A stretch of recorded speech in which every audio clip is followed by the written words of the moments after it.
Hey guys, I'm Dov, and today I'm back with some more Total War Warhammer 2 multiplayer. We're here with Carl and some classic Empire action on Marbad's Tomb, one of the smallest maps in the multiplayer rotation. Some people aren't a big fan, but I actually quite like this map for a number of different reasons, so let's talk about that in just a minute. As for the builds, we've got France, Steam Tank, and a mortar. Don't usually take mortars, but decided to take one in case the Elves brought lots of archers, like they typically do. We've also got 4 Empire Knights, front line of spearmen and swordsmen mixed together. My opponent playing under the banner of Averlorn here. We've got Alariel, of course, leading the way. 3 units of Sisters of Averlorn, so definitely glad I brought the mortar. You can see the Steam Tank also focusing there. We've got the Light Mage and a front line of spearmen, 1 Eagle Claw Bolt Thrower, a couple more spearmen in the back line. And then, yeah, 2 Dragon Princes hidden in the woods, so pretty straightforward High Elf build. Definitely going to be looking to get most of the damage out of these Sisters of Averlorn, obviously. But right now, just kind of raining fire with my mortar. One thing I do have to be careful of in this situation is to not get my mortar counter-fired by the archers. What you'd want to do in the High Elf situation here is try and push forward and get your archers to within range of the mortar crew, to where they can just shoot the mortar crew, because realistically against this Empire army you're going to have a hard time outmaneuvering just by weight of numbers. You're gonna have a hard time getting back to this mortar. So if you can at least push forward and get your archers into range, you could potentially take it out. So from my perspective, then I want to try and push my forces forward and engage the High Elves a little bit away from that mortar position as well, as much as possible. So you can see my opponent taking advantage of the fact that I'm being a little bit passive here is going to start to drop these sweet Lime Princes in the front line here. You can see Carl swooping in for some support, and the Sisters of Averlorn also opening up.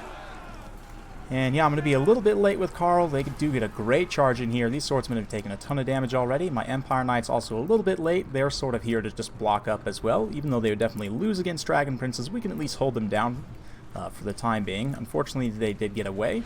The Steam Tank is going to be switched to the Dragon Princes as the, anti-large, quote-unquote, type artillery that just passes through cav models, just like that.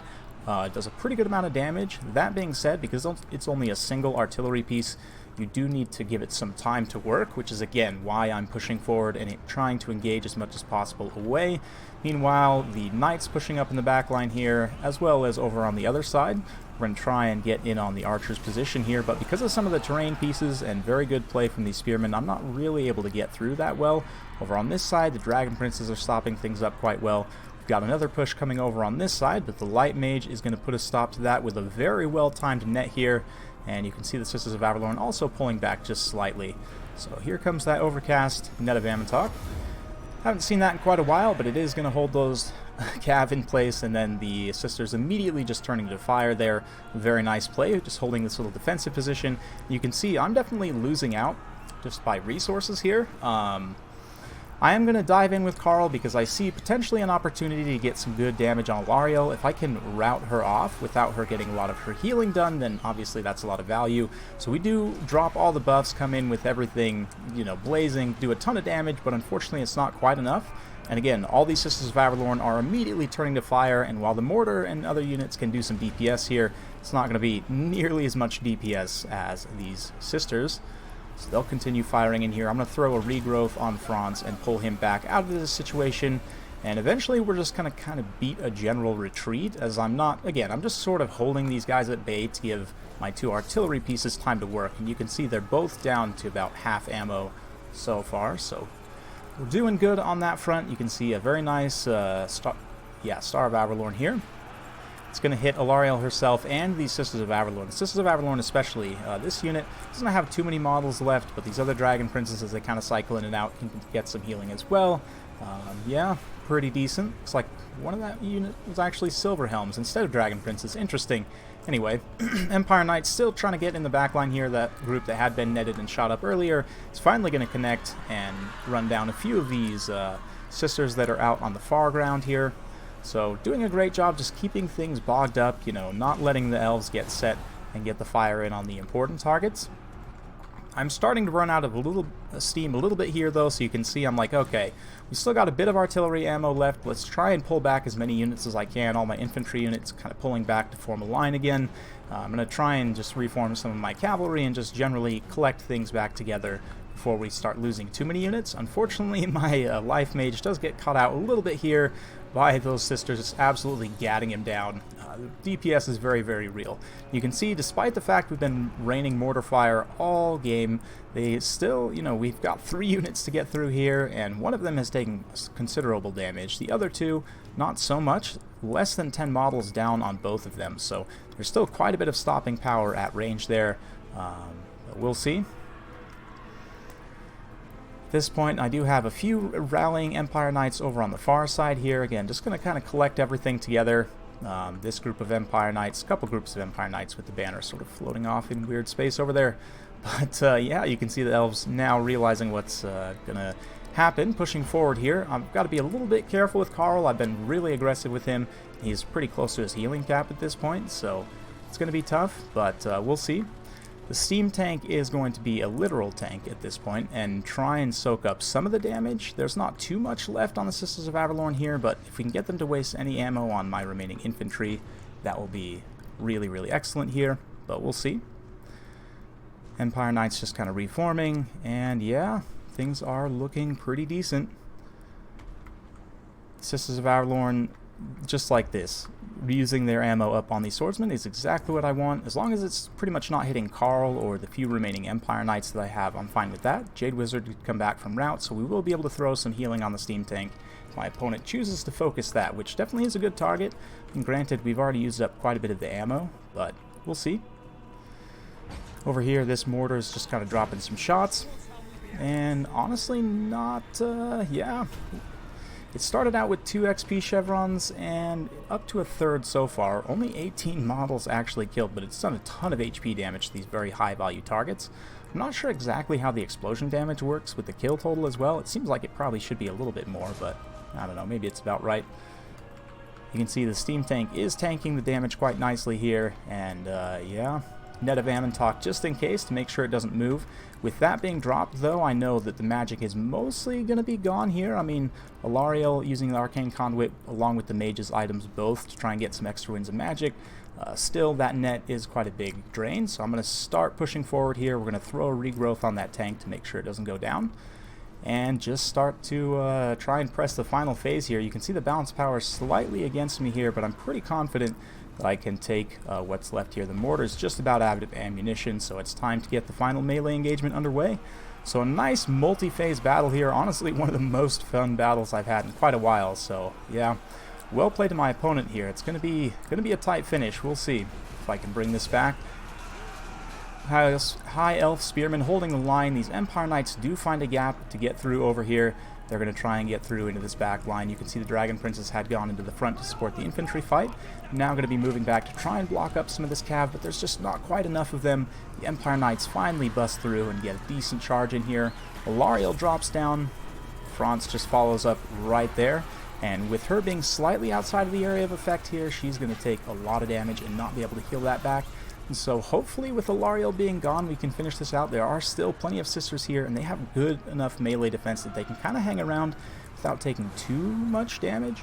We'll see. Mortar's using up the last of its ammunition now, and at this point I'm going to move the steam tank up to act as more of a melee chariot, just to apply some rear charges and terror and so on. But Alariel takes a very risky dive going directly after Karl here. He is taking quite a bit of damage as well from the sisters, but here comes the steam tank right in clutch, driving into the side there of those sisters, interrupting, using the steam gun, using the main gun, just absolutely causing total havoc in the back line. Oh man, that beautiful cinematic mortar shot right on top. Man, this is why I love this game, guys. Super epic. And the steam tank actually coming in super clutch in the late game here. Just all the rear charge penalties, good area of effect damage, routes everything off. Karl able to get back up in the air, and he's going to chase Alariel off here. The Elves will continue to fight for some time just because they have pretty good leadership, but at this point the battle is pretty much decided. That was basically the back-breaking blow right there.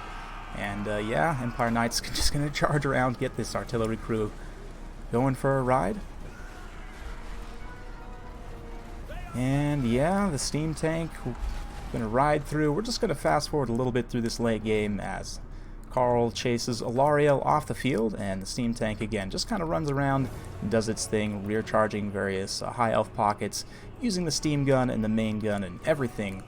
Just, yeah, not really a whole lot more to say about the steam tank other than 114 kills, 2 XP chevrons against a relatively small model count high elf army. And keep in mind that those dragon princes were mostly done in by the steam tank. Carl, of course, doing some very heavy lifting as well. Credit to my opponent, though. He played that pretty decently. Yeah, it was tough. We were kind of talking in chat after the fact, and he was saying that he should have saved that net in the late game for Carl instead of the steam tank. And I definitely agree. If he had been able to net Carl kind of on that final charge rather than using it on the steam tank, you know, he could have potentially caught him up in the air, had all the sisters focus fire. If he could have brought him down, potentially, you know, get a big rout going. He didn't have any terror units, which is a little bit unfortunate, but he could have potentially got a good rout going and at that point focused down the steam tank. Maybe, you know, it's a big if, but it was definitely a pretty close game at the end of the day. Very well played, my opponent. Actually fighting under my own name. My opponent recognized me, so hopefully if you're out there, Clunge Wobbler, great game. I had a great time. I hope you did too. It's definitely a nice back and forth kind of multi-phase battle there. So in terms of the breakdown, Mortars ended up with 52 kills, 1 XP chevron gained through the battle, 52 kills on these Empire Knights as well. They did great, 129 on the steam tank. Definitely did some very heavy lifting here, and I'm slowly becoming more and more of a fan of the steam tank.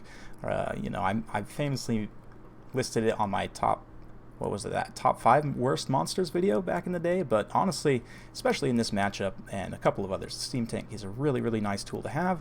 Mortars, we'll have to play around with a little bit more and see. I'm still not super sold on them. The DPS just is pretty low. I mean, they can definitely do a lot of damage over the course of a battle, but we'll see. As for the rest of the army, Carl, reliable state troops, and Empire Knights are all super solid as well.